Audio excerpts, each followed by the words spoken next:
This is why anxiety follows income changes. Not because the number itself has power, but because you have granted it authority over something it cannot legitimately govern. When income rises, you feel temporarily elevated. When it falls, you feel diminished. In both cases, the movement is not in your character, but in your interpretation. The same confusion appears in everyday behavior. A person checks their bank account after a slow month and immediately feels inadequate. Nothing about their capacity to judge, choose, or act has changed in that moment. Only the number has changed. But because the number has been accepted as a measure of self, the internal reaction follows without resistance. This is misplaced ownership. You are claiming authorship over outcomes that are not fully yours, and then using those outcomes to define what you are. The result is instability. Not because life is unstable, but because your standard is attached to what moves. The Stoic boundary is exact. Outcomes are external. They can be preferred or dispreferred, but they do not define you. What defines you is how you use them. How you respond when they increase or decrease. Whether you remain governed by judgment or submit to appearance. When you correct this boundary, the pressure changes. Income can still matter in practical terms. It can still affect your circumstances. But it no longer dictates your identity. It no longer carries the weight of your worth. Without this distinction, every fluctuation becomes a personal verdict. With it, fluctuation remains external, and identity returns to where it belongs, within your control. The boundary clarifies the error. But it does not yet explain how quickly the mind agrees with the error in the first place. You treat income as if it belongs to you in the same way your judgment does. It does not. This confusion is the beginning of the disturbance. Your income is the result of many things outside your authority. Market demand, timing, other people's decisions, institutional structures, chance encounters. You can influence some of these, but you do not govern them. You cannot command the outcome. Yet you behave as if the number reflects your inner value, as if it were something you fully authored. That is the first error. What is actually yours is far more specific. Your judgments. Your choices. The way you interpret what happens. The standards you accept.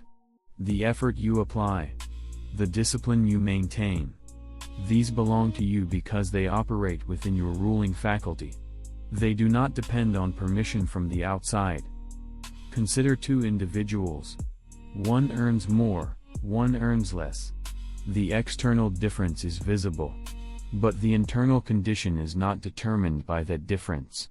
One may act with clarity, discipline, and correct judgment while earning less.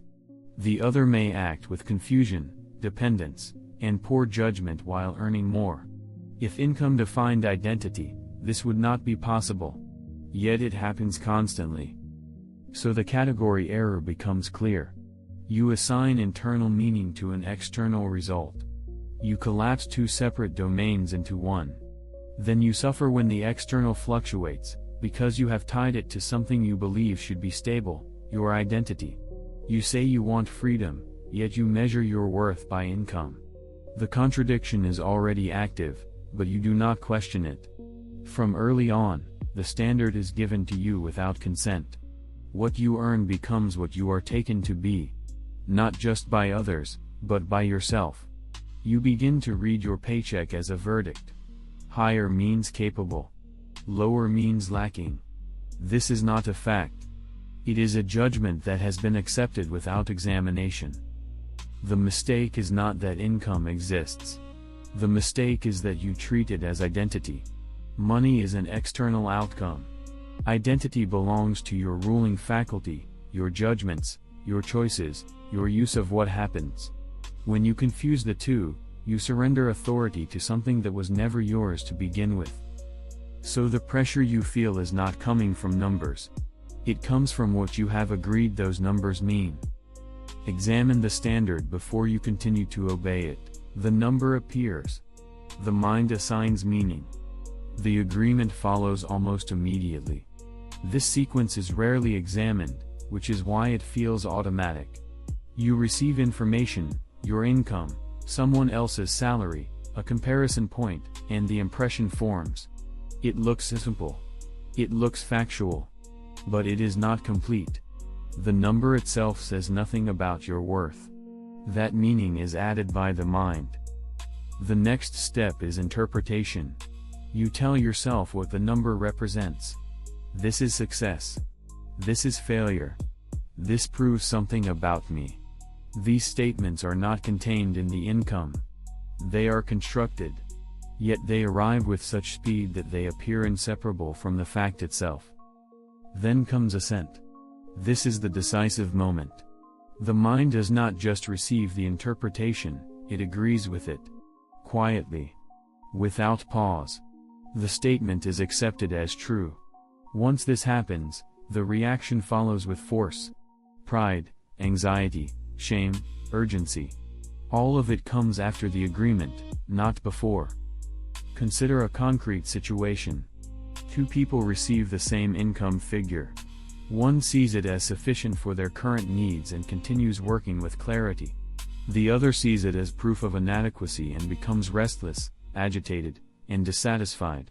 The external input is identical. The divergence begins at interpretation and is sealed at assent. Or take another case. Someone receives a raise. The increase is measurable. But what follows depends entirely on what the mind adds. If the raise is taken as confirmation of worth, identity becomes inflated. If future increase is slow, instability follows.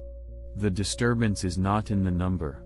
It is in the meaning assigned and accepted. This is why correction cannot begin at the level of outcome. You can increase income and still remain disturbed. You can decrease income and remain stable. The mechanism operates independently of the number itself. It depends on how the mind processes and endorses what it sees. The critical error is treating the first interpretation as final. The impression arrives, and instead of examining it, you submit to it. You do not pause to ask whether the meaning is justified. You do not separate the fact from the judgment. You collapse them into one and proceed as if no distinction exists. But the distinction is the only place where freedom can operate. The impression is not under your control. It appears. The interpretation begins quickly. But assent, agreement, is where your authority remains. It is the point where you either endorse the judgment or suspend it. Without this pause, the sequence completes itself without resistance. Income becomes identity. Comparison becomes verdict. External fluctuation becomes internal instability. Not because it must, but because it is allowed to. This explains why the same pattern repeats even when circumstances improve. The mechanism has not been corrected. Only the numbers have changed. So the mind continues to assign, agree, and react in the same way, regardless of scale. The task, then, is not to eliminate impressions. It is to interrupt the automatic agreement. To see the interpretation as separate from the fact. To recognize that the meaning is being added, not discovered. Until this is clear, every number will continue to speak with a voice it does not possess. Understanding the mechanism reveals where the problem is formed. But understanding alone does not train the response. Understanding the mechanism is not the same as being able to resist it. The agreement still happens quickly. That is why discipline is required. Discipline here is not force. It is not suppression. It is not telling yourself to stop caring about income. That approach fails because it tries to fight the reaction after assent has already occurred. By that point, the judgment has already been accepted. The disturbance is already in motion. Stoic discipline operates earlier. It trains the point of agreement. It teaches the mind to hesitate before endorsing the first interpretation. This is not done once. It is done repeatedly. In small moments. Without drama. A person checks their income after a slow period. The impression appears, this is not enough. The trained response is not to deny the number. It is to question the meaning. Enough for what? According to which standard? Is this a practical concern about resources, or a judgment about identity? The pause creates space. The interpretation is no longer automatic. Another example. Someone hears a colleague earns more. The impression forms, I am behind. Without discipline, this becomes agreement. With discipline, the statement is examined. Behind in what sense? Toward which end? If the comparison is based on external ranking, why is that ranking accepted as a measure of worth? Again, the process is interrupted. This is training. Not dramatic. Not visible. But precise. Repetition matters more than intensity.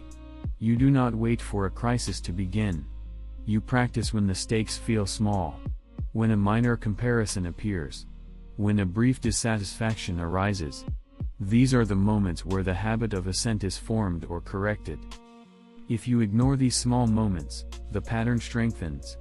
Then, when larger financial pressure appears, the response is already conditioned. The mind moves quickly. The agreement is immediate. There is no space to intervene. Discipline builds that space in advance. It also removes the illusion that identity must follow income. When the mind is trained to separate the two consistently, the connection weakens. The number is seen more clearly as an external indicator, not an internal definition. This does not eliminate preference. You may still prefer higher income. You may still work toward it. But preference is different from identity. One concerns practical direction. The other concerns self-definition. Confusing them creates unnecessary weight. Discipline corrects that confusion at the point where it begins. It also reveals another error. Many people believe discipline means becoming unaffected. That is not the aim. Impressions will still arise.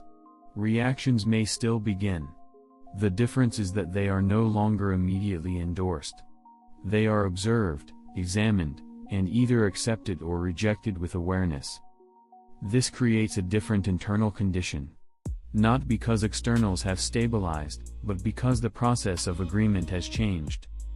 Without this training, insight remains theoretical. You may understand that income is external. You may agree with the principle. But in practice, the old pattern continues. The mind still equates number with worth because it has not been retrained at the level of assent. With training, the correction becomes operational. Not perfect. Not constant. But increasingly reliable. And if it is real, it must appear not in rare reflection, but in ordinary situations where income is seen, compared, or evaluated. If the correction is real, it must appear in what you do repeatedly, not in what you agree with occasionally. You see a number. The impression forms. This is the moment. Not later. Not after reflection. Here. When income is lower than expected, the immediate movement is toward interpretation. This is failure. Practice begins by refusing speed. Name what is present without adding meaning. A number has appeared. Nothing else has been established.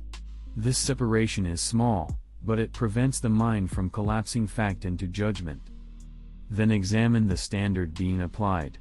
Failure according to what measure? If the measure is external comparison, you are borrowing a standard that was never yours to govern.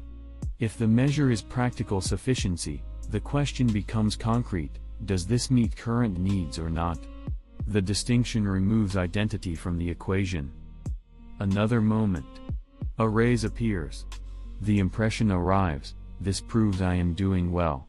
Again, the same operation. The number has changed. The meaning has been added. Practice requires interruption.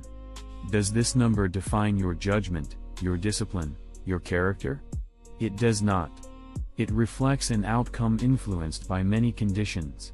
Treat it as such. This is not denial. It is classification. You place the event in its proper category before responding to it. Daily practice also includes reviewing where assent has already occurred.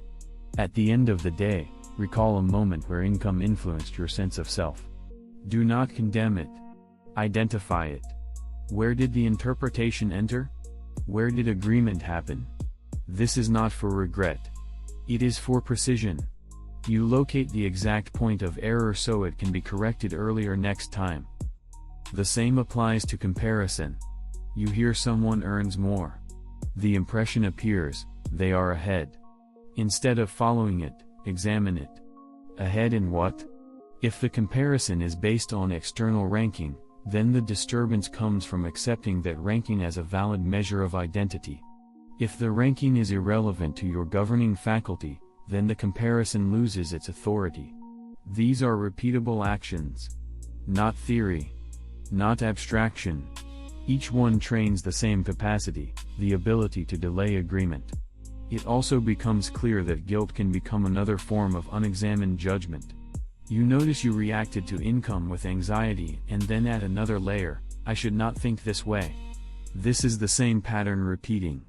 Another interpretation. Another agreement. Practice requires stopping that as well. The task is correction, not self-punishment. Over time, these small interruptions accumulate. The mind begins to recognize the difference between what appears and what is accepted. The gap widens. Not permanently, but more reliably. And this changes how income functions in your life. It remains relevant for action. You still plan, adjust, work, and improve. But it no longer moves directly into identity. It passes through examination first. Without this, Stoicism remains an idea. With it, it becomes a method. And if the method is applied consistently, the relation to income changes without requiring income itself to stabilize. From this, a different kind of stability begins to form. Not in the numbers, but in how you meet them. What changes is not the number. What changes is the authority you grant it. Income still moves. It increases. It decreases. It becomes uncertain.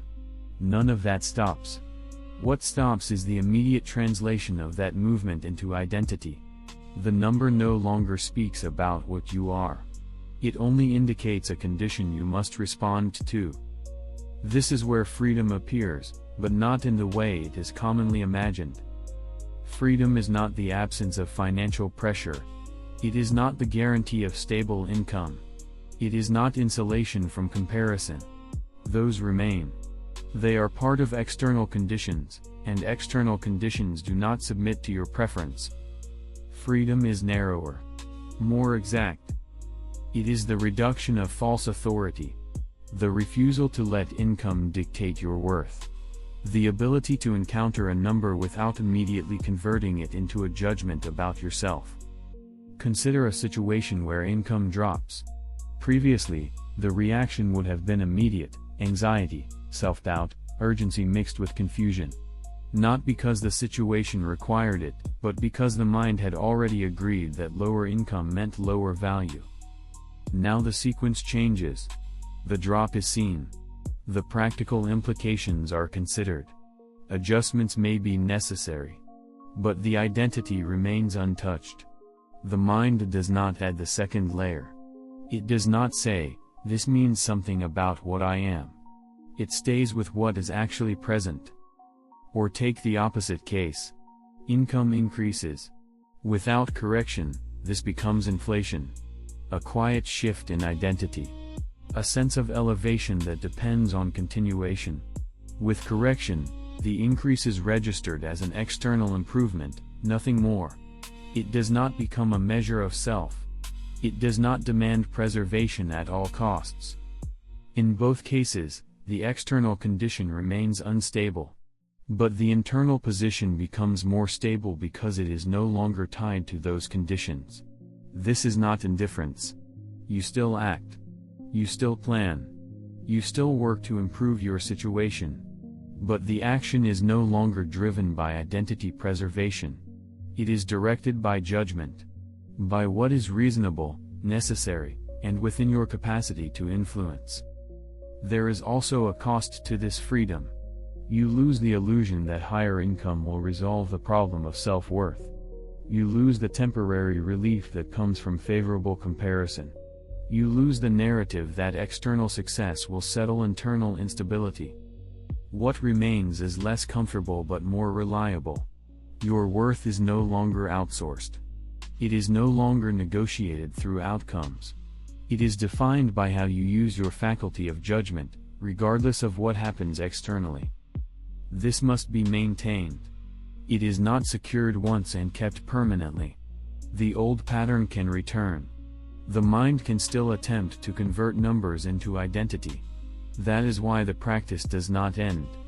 The boundary must be reapplied. The mechanism must be watched. Assent must continue to be examined. Freedom, then, is not a state you reach. It is a position you maintain. And in that position, income loses its ability to define you, even while it continues to affect your circumstances. Income was never the source of confusion. The confusion began when it was treated as meaning more than it is. A number is presented. The mind interprets. The agreement follows. From there, identity is constructed on something unstable. This is the error that has been repeated throughout. The correction is not to reject income or pretend it has no relevance. It is to return it to its proper category.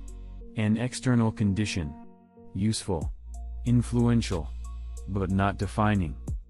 When income is mistaken for identity, every change becomes a personal shift. Stability becomes impossible because the reference point is unstable. When the distinction is restored, the same changes occur, but they no longer carry the same weight. The external moves.